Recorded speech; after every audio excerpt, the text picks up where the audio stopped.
This is COVID status report number 32, to vax or not to vax. I'm Ty Newell, and today is December 14th, 2020, the first day that vaccines are being shipped on a wide scale throughout the United States and administered.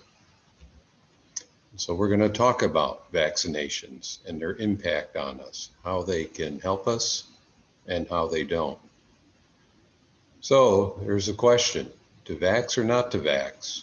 Whether 'tis nobler in the mind to suffer the hypodermic needle and the effects of vaccination, or to take arms against a sea of COVID and by opposing end us. It's really our decision. We've had the tools to get rid of this disease, as has China effect, and New Zealand, and South Korea, and other places around the world, without a vaccine. But we haven't chosen that path. We've chosen a path of death and destruction, destroying our economy, penning us up in our homes, and creating immense amount of heartache. But miraculously, we do have a vaccine now being spread, and it is a wonder. So we're going to look at how it impacts us, and I hope help you make a choice to get vaccinated. It's in your best interest, it's in my best interest. Otherwise, you're going to rely on becoming infected yourself, and if you like to gamble, maybe that's the way to go. And you can rely on luck. It would be dumb luck, because that luck can be equally good or bad, and we know how to predict it. So what we're going to do is talk about your chance, your probability, your odds of getting sick, depending on the environment you're in and how you interact in it, whether you wear a face mask or not. And then we'll layer in the effects of vaccination. We don't need to go through the details of this model, but basically it looks at a building that has people in it. Some are infected, some are immune, some are susceptible. And as air is blowing through it, as air is being filtered or possibly sanitized with ultraviolet radiation, there's a relation that one can form between the carbon dioxide, as we've been talking about, an indicator of the concentration of contagion in the air, and your chances of getting sick. And so that's what we want to do, is look at if there's someone infectious in a building and you're susceptible, and maybe others are susceptible or they're immune, what that means as far as your chances of getting sick. And then a very, very important concept is whether or not this disease will be self-sustaining. As we've seen in the US right now, the answer is a definite yes. It is thriving. It is rampantly moving through the population. In other countries, no. And so we want to look at why it can be one or the other. So the results of this model, again, we don't need to look at the details, but I'm putting together papers that will have those details for those interested. Let's say you're in a room. It doesn't matter how big it is. It could be a 6 foot by 6 foot by 6 foot cube, like what we have in our laboratory, where we'll sit in it and watch how carbon dioxide goes up and down.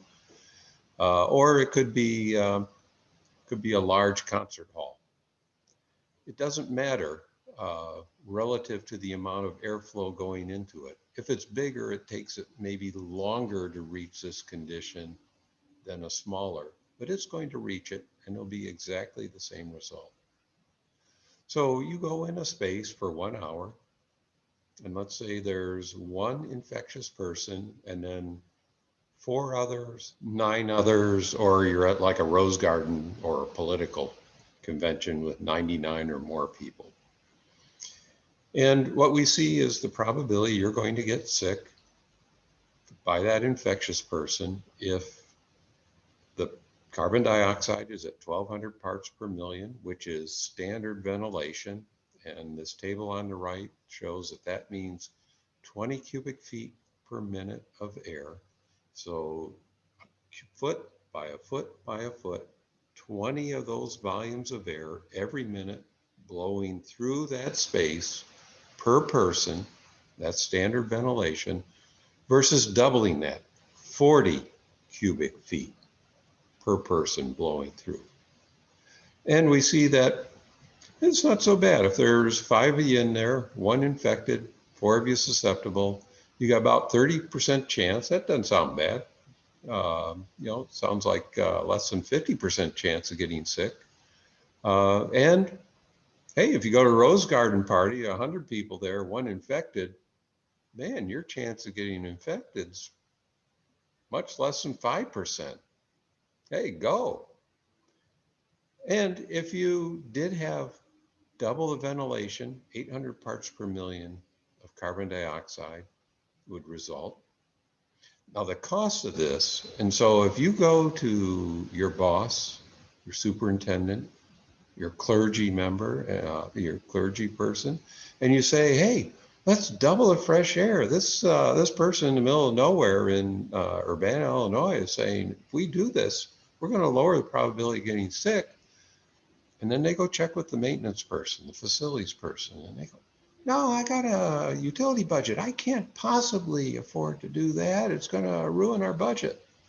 Well, you know how much that doubling costs without any energy recovery? It's a penny per hour per person.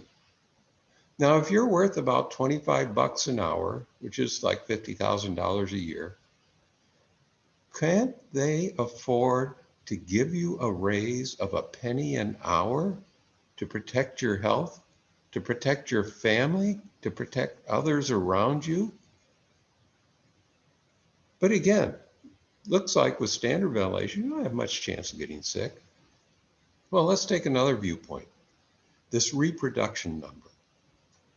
With the reproduction number, if that number is above 1 and it's a ratio, it's similar to that infection parameter, those that have heard me yammering on for 31 other reports versus those who may have just now happened on this. If this thing is above 1, this reproduction number, this disease is self-sustaining. And as we've said, it is self-sustaining right now. It's a behavior thing. So at standard ventilation, you can see that this rose garden party, this restaurant with 10 people sitting at a table, or you in your office cubicle with 4 others, that at standard ventilation, it's going to self-sustain. And of course, if you get infected, now with COVID, it takes a few days. The flu, next day, you're going to be sick. COVID, it's going to take maybe 4 days, 7 days for you to come down with it. But that person that made you sick is infectious for about 2 weeks. You take about a week to become infectious, but now there's 2 of you infectious for an overlap of a week. That's how this thing runs away. So now you both come in before you're feeling sick. Maybe they're asymptomatic, so they're one of the lucky 90%. And now you have even more chance of making others sick. This reproduction number gets higher. If the ventilation had been doubled without doing anything else, and again, a penny an hour per person, whether it's in a church, whether it's in a school, whether it's at work or in a store, a penny an hour per person to double the ventilation, you reduce the reproduction of this disease below 1. It's no longer self-sustaining. Your chance of getting infected drops significantly, and the ability of this disease to self-sustain goes down. Now, is there any data or evidence of that? A report published recently by some folks in a nursing home facility in Rotterdam. They had one building that had what's called demand control ventilation, where they activate fresh air whenever the carbon dioxide got above 1,000 parts per million. So they're running in that standard ventilation level of 1,000, 1,200 parts per million.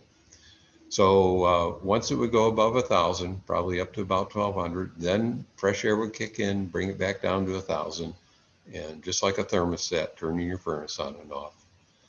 They did not have filtration, recirculation of air through a good filter, and the disease went rampant. Now they had other buildings at this nursing home facility, that had fixed ventilation with recirculation through good filters.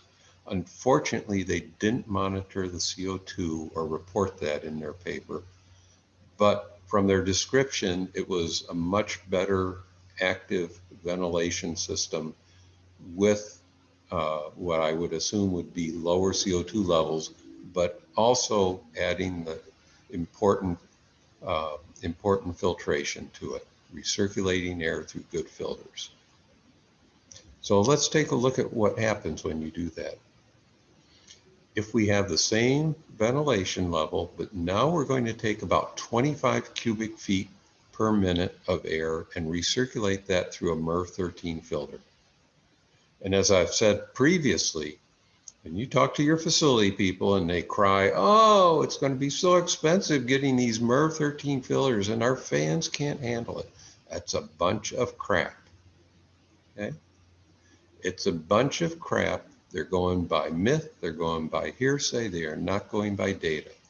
California Energy Commission paid for a study to test MERV 8, the standard filter that does not catch the particulates you need to catch, and MERV 13 filters, and showed that it depends on filter quality, not the MERV level rating, and that MERV 8 filters can have higher pressure drops than MERV 13.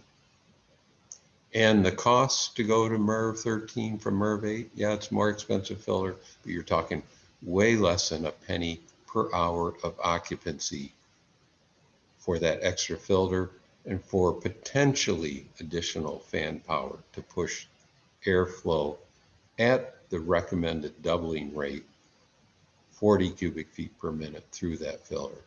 Okay? They're not going to see it in their utility bill as much as they scream and cry about it. Okay? And yeah, it might show up. Maybe it's $1,000 a month extra utility bill. But again, divide that into the number of people hours when you need that enhanced ventilation filtration. It's a penny per hour per person. For doubling it, if the air outside is freezing and you do no energy recovery, just open the dampers, turn up the fan, and less than a penny per hour for the enhanced filtration and recirculation through a good filter.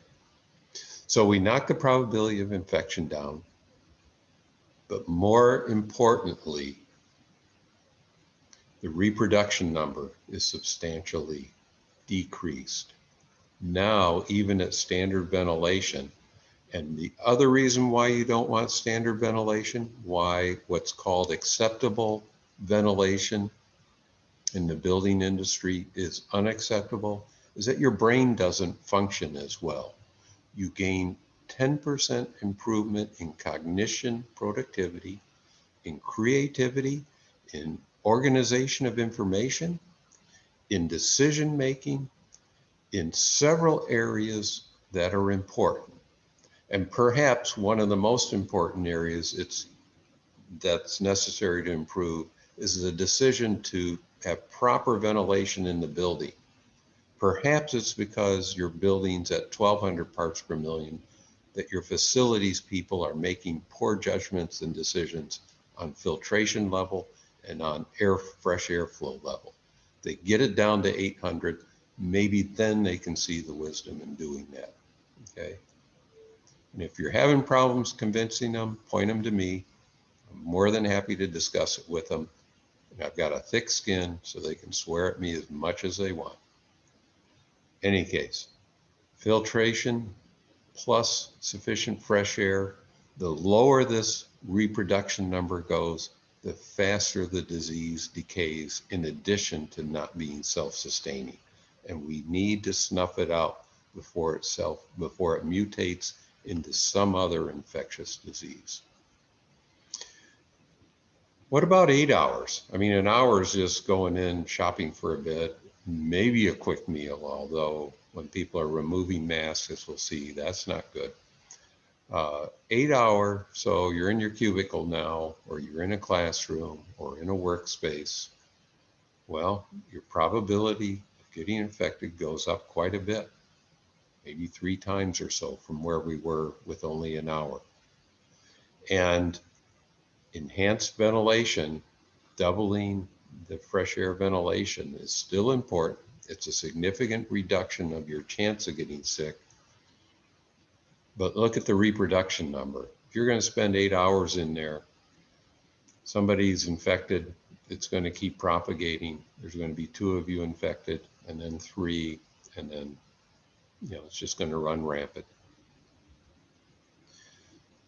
So let's put a face mask on, and a face mask protects, reduces, filters out the contagion coming from the super spreader and shedder, which we discussed previously.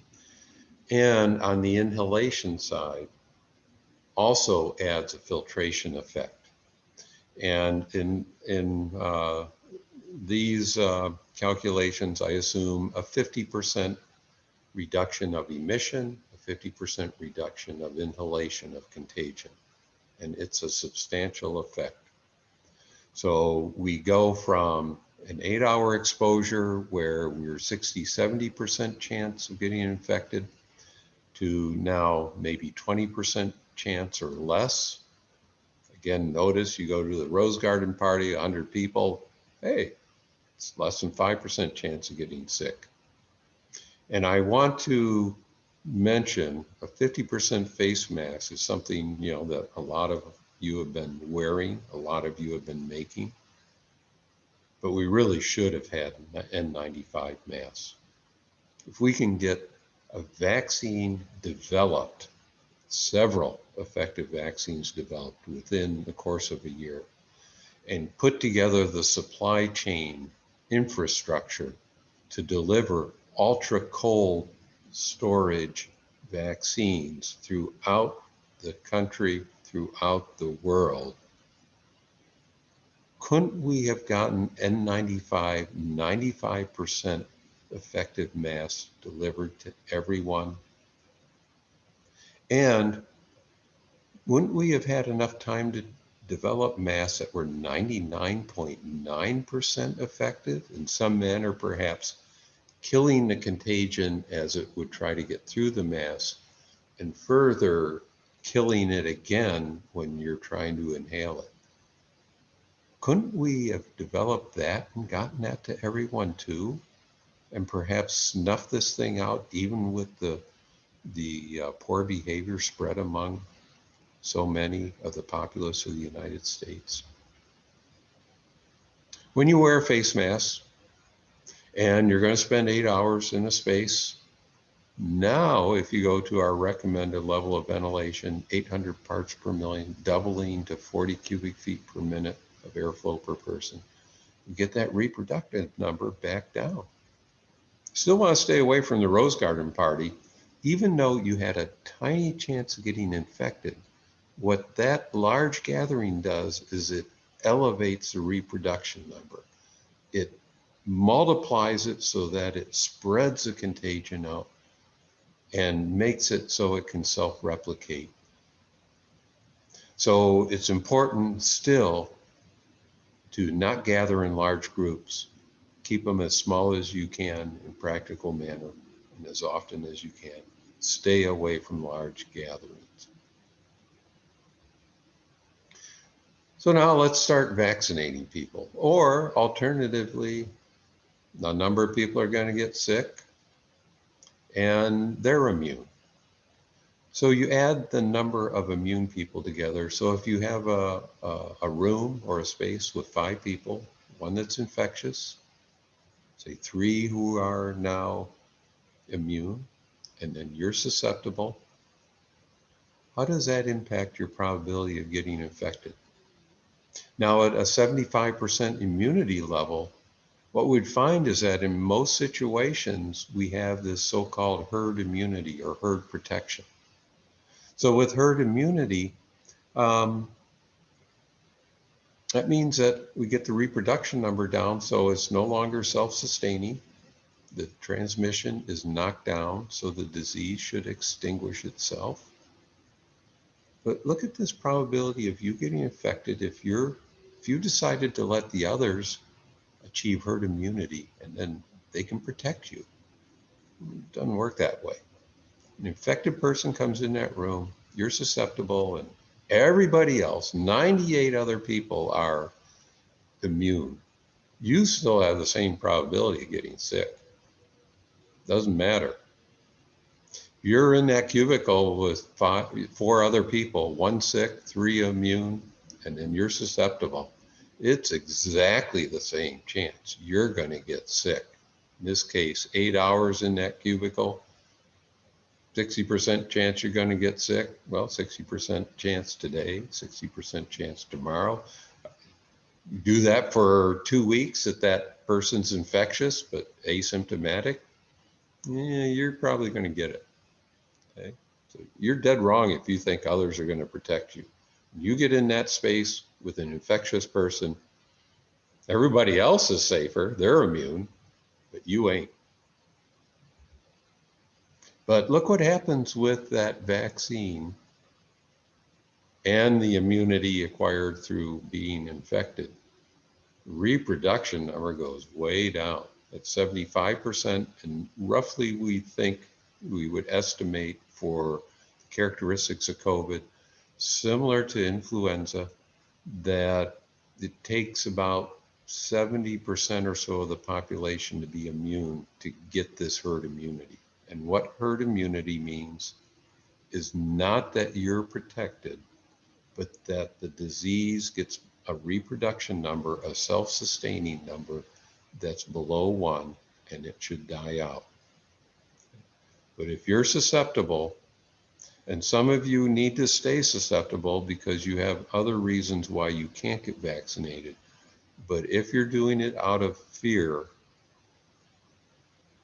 or some other reason that's really not a good reason, you're really imperiling your own health and others who are susceptible around you. So think about it. And face masks, along with the vaccine, the face mask knocks you down in probability of getting sick. So if you do have to remain susceptible and others around you are immune, wearing face masks until this thing disappears and is not detectable, that's what you should do, what I should do, what everyone should do. Bottom line, we can do this. Now added to our list of 800 parts per million of carbon dioxide, MERV-13, air filtration, face mask, distancing, add vaccination. As soon as it's available, as soon as you can, do it. We're at 15 million infections, 300,000 preventable deaths. Should have been 10% of that number, and counting.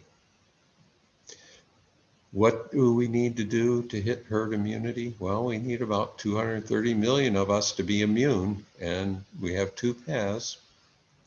You choose vaccination or getting infected. It's not going to stop till we hit 70% or so with our typical behavior and habits. What's the cost difference? So let's say everybody did decide to get vaccinated and we could stop the rampant infection growth we're currently experiencing.